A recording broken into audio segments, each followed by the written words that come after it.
We have another great speaker. Let's tune in to Amanda Mckinney. She's a bold voice for conservative values. She is on the stage right now. At a diaper, it's a lot to explain. I won't go into it right now, but he's definitely holding down the fort. So for a bit of background, you saw some videos. I am a very proud wife to my husband, and I love my children, and I've had a very successful business career, and recently was elected about 5 years ago to serve as county commissioner. So how do you do all of those things? I think it's important to live by a couple of values, and the ones that are important to me are intention, initiative, and discipline. So you can make, as Charlie said, your number one priority to find a husband, okay? But that's Charlie's macro explanation. We're women, we're micro. So I'm going to give you a hint and a little secret. You can prioritize finding a husband and still follow your heart and use your God-given talents and have a career or follow a mission, whatever it is that drives you. So you're not going to find your husband sitting on a corner coffee shop every day waiting for him to walk by. Okay? Also, the person who sees you at the coffee shop on a Tuesday at 11 doesn't have a job. You don't want that person, okay? So you have to follow your dreams, knowing that your dreams are going to take you to the man of your dreams, okay? So I want to tell you how I met my husband.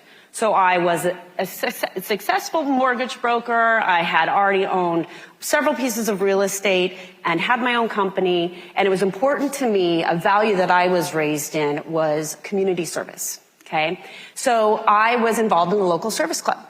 And at one of these meetings, a new person was introduced. And it was like the movies. We were introduced, we locked eyes, we shook hands, it was lightning, we literally shocked each other, okay? And I went, whoa, who is this, okay? Now, we didn't actually start dating right away, we became friends, which is really important too. But what was important is that I knew when we started dating, it was always going to be serious because we were dating for our future. And we were going to have a life that was built around our shared values, faith and community service. And so what we do is we set out and we live very intentionally. So we're very busy, both of us, with our careers, following our faith, but we live it out by attending Mass. Our children go to Catholic school. Well, my daughter now is at University of Arizona. That's why she's so tan, everyone. But we made sure that we raised our children in our home where faith and service were important. And so some of the things that we would do is actually take them with us when we would do service to the community. So we would build several playgrounds. And, you know, a lot of times there were playgrounds that my children wouldn't necessarily go to play with. They weren't in our neighborhood. But teaching them how great it was to build something with their own two hands, to give up our Saturday, and to go and do this, and then to know that other children were going to be able to use those playgrounds, and it was really an act of service. And they saw our relationship strengthened, to be able to see their parents being able to do something for the community and take pride in it. It's a wonderful lesson. So acts of service are really important. And so when you do them as a couple and you bring your kids along with you, they see you doing it. And I think it's had a lasting impact on them. Another thing that we do to make sure that we're very intentional is making sure that we're prioritizing our time with discipline. So a lot of folks have the rule at the dinner table, who has to put their phone away, certain times of night, dinner, right? It's a little annoying, I get it. And sometimes there are exceptions. But the reason why it's important, and we do this, is because we are so busy. It's really important to David and I that our children know that when we're at the meal table and we're sitting down and sharing a meal, that they are our priority, that we are here to prioritize family time together. And we have a tradition that I'd love to share with you, and I love doing new traditions. So introducing something. So if someone does something that you really love, grab it. You don't have to invent your own. This is something that I came up with many years ago, and it's called the question box, okay? It's a little black box, sits on the table. We pull it out at dinner time, and we take turns each night, but you pull a question out, and it's a question, and everyone at the table gets to answer the question. Now, it's a phenomenal way to get to know your family members, because how much do you really know your siblings or your parents? Do you really know the dreams and aspirations of your parents? Do you know their phobia? So a lot of the questions are really insightful. You know, what scares you the most and why? Some of them are really funny. if you could design an animal, what would it look like? And what magical powers would it have? Believe me, my son loves answering questions like those. But they really do help you get to know your family better, and I think that helps strengthen our family bond. We know more about each other.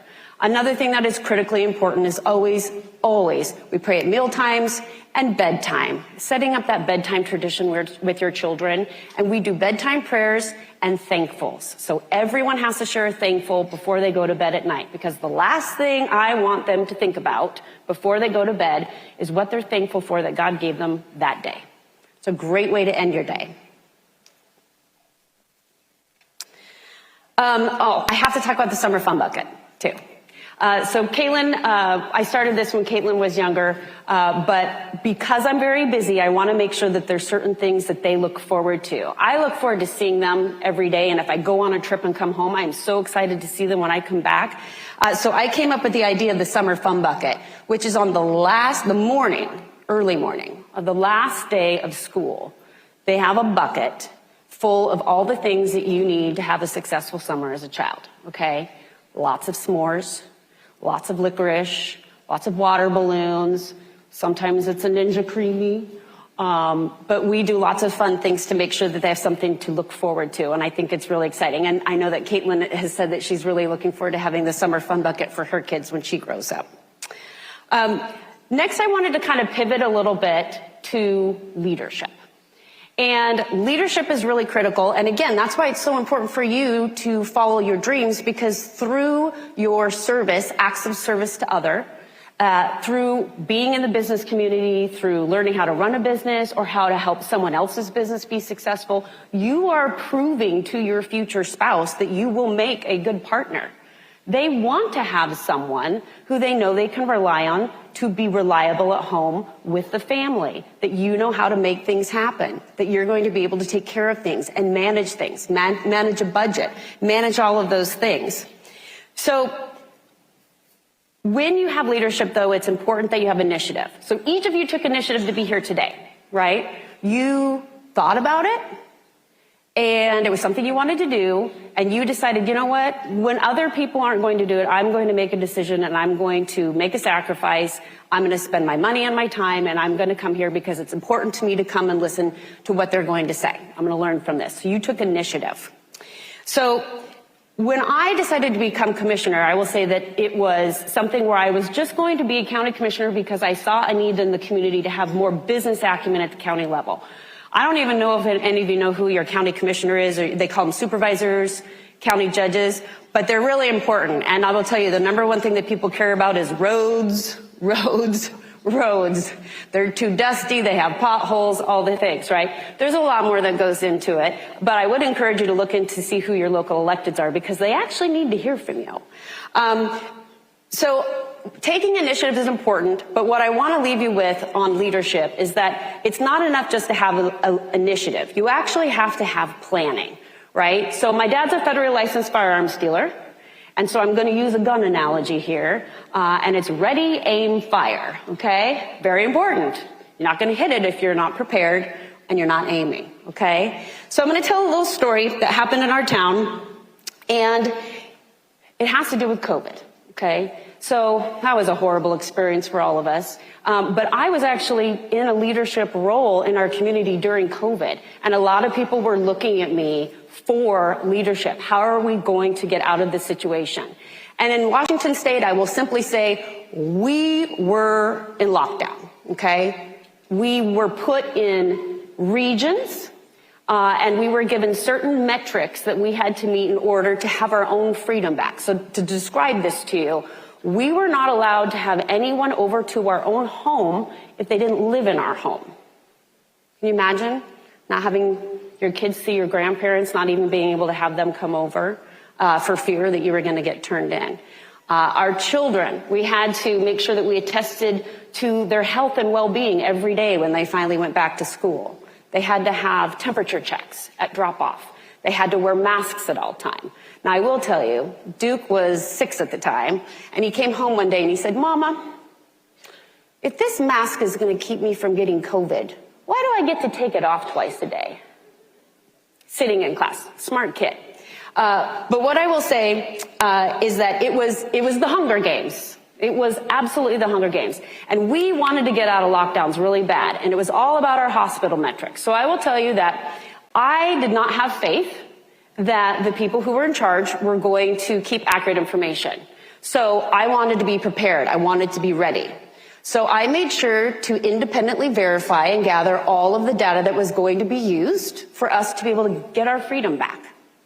And the day came when our governor was going to make an announcement, and he was going to say who got to have their freedom back. And I was very confident because I knew what the data was. We were going to make it because I was prepared, I was ready.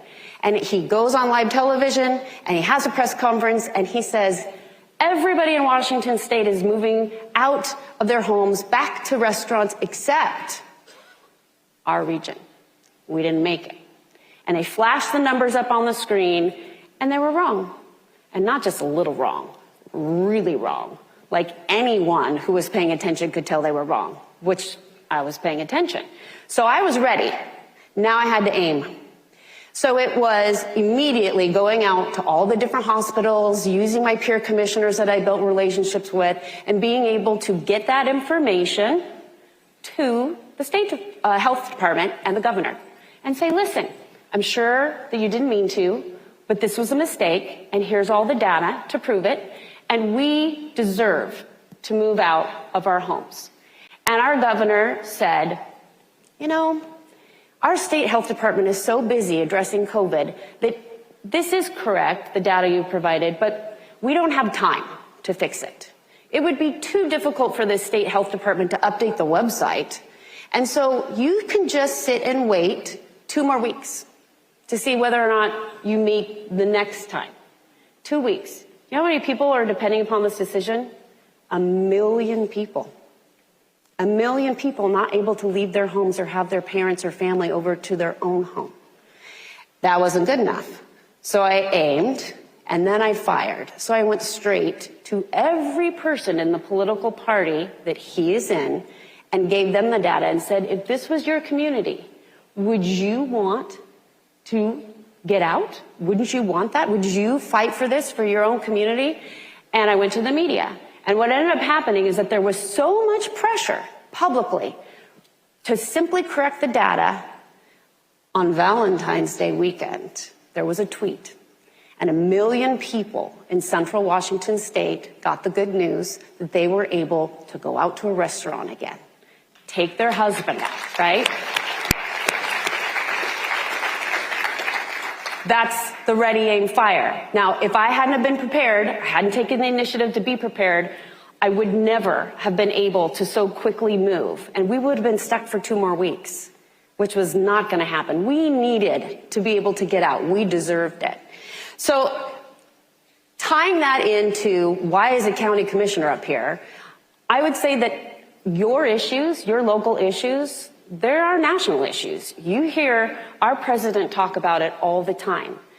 Immigration, that is huge right now. And you know what? I bet you it's huge in your community too. Most of you know it. And we are here to make sure, as local representatives, that you have a voice. So if you're curious about how your local government works, I think it's really important for you to ask and go ask questions, because people in my position need to hear from you. Do you know who we hear from? We hear from retired folks a lot. We hear from business owners a lot. Someone who's impacted some way. Do you know who we don't hear from? You. We don't hear from you. We exist, you exist. Find out who your local representative is and make sure that they hear your voice, because your voice does matter. And that's why I think it's so important for this summit, because it isn't just about finding your voice and finding a husband. You really are going to change our future in America, and that is on you. And it's about using your voice, and God gave you that voice to do so. So because I know there's a lot of scripture that's being quoted, but I am actually, I'm a Deborah, by the way, and Winston Churchill is my favorite go-to. So I'm going to read you my favorite Winston Churchill. We shall not fail or falter. We shall not weaken or tire. Give us the tools and we'll finish the job. Right? You have the tools. And yes, Charlie, they are going to find husbands, but they are also going to light a fire, charge their own path, and you will be able to do those things. And it is in doing those things that light your fire that you will find your perfect match. And I know that you can. I want to, again, thank my daughter for being here with me today. We experienced COVID too. We as electeds had children in these situations. It was heartbreaking. Moms, raise your hands. It was absolutely bananas, wasn't it? First of all, I knew how to work from home, and I had done it before, but not with someone running around in his underpants, which was Duke, not my husband. And having everyone on top of you, right? The chaos of it all, and trying to live in that situation. But I love the enormous amount of grace in your generation that I have seen, because even though there are certain things that you experience you might be a little angry about, you've handled it with so much grace. You really have. So much so that you have hope and optimism, and you're here to learn how you can be a fire in your own community and beyond. I want to also thank then Turning Point for creating an atmosphere where each of you can come here and learn. So for any of you, I'm going to be here the rest of the day. If there are things that you want to ask someone who has done it all, I would be more than happy to answer those questions for you. And I also know that whomever is your local elected back at home would love for you to ask them that same thing. How do you manage being married, having children, dogs with combs on their heads, and showing up to public press conferences and being able to juggle all of it? Because they would love to share all their best practices with you. But remember, it's initiative. You have to have intention, and you have to be very disciplined with your time and set boundaries. And make sure that if you're going to fire, it's ready, aim, fire. Thank you, everybody.